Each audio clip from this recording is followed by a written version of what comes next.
It is a gloomy, chilly Friday afternoon, but here we got. I haven't done a video on this for a long time, but both of these units here are on for all 7 rough inspections Monday morning. After I went through, I even swept them. Usually we'll have some laborers sweep up, but they don't really do the job that I like to be done. So I just did it myself, and we are looking great.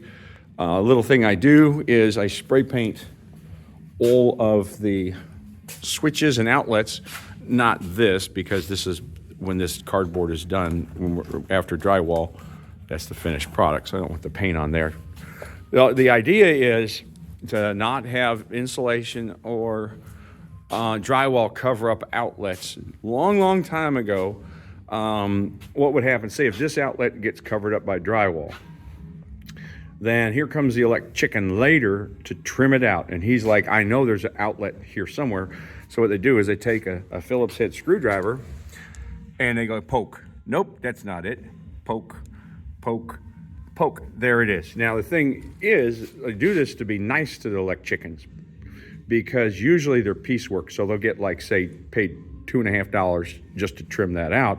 And if they're poking, hunting for stuff, it really costs some money. So I want all the workers, anything I could come up with to help them be more productive, I put it into practice. And then it's less work for drywall guy. And so if we're lucky on Monday, we pass all 7. I'm already scheduled for Tuesday to install insulation. And then I meet with the crew and I say, see all the paint? Okay, let's not cover any of that stuff up. And then when they're done, I come and touch it up again, because when they put that insulation up there, it hides a lot of the paint, and all you can see is the tiny box itself. And so I'll just add some more paint. That way, when we come out of drywall, everything will be exposed that needs to be exposed. And we're in good shape here. And one thing that happened, the slab guy just left. So this doesn't get, what you see is going to be finished here in the AC locker. And when I was sweeping out, there were some humps. It doesn't really, this is not that important, but as slab guy, if he comes, so he floated this out and did a little broom finish. Just going to be the AC sitting in here, but just wanted a little bit more better, and it is. And so that'll dry up over the weekend, it's fine.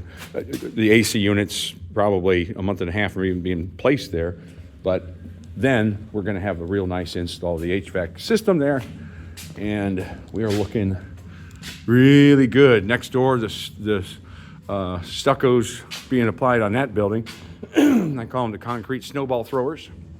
And see, they tape up the windows for good reason, because that stucco is just a messy process. So that's the first coat right there. That's called a scratch coat. They just call it. So that's just applying it. Then they do the texture afterwards, where you get kind of that typical classic stucco finish, like that.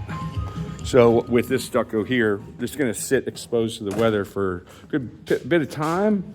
And then we pull out the pH tester. We got to get the acidity tamed down, let it just naturally come down. And then once we pass that pH test, we can run and gun with the first coat of paint.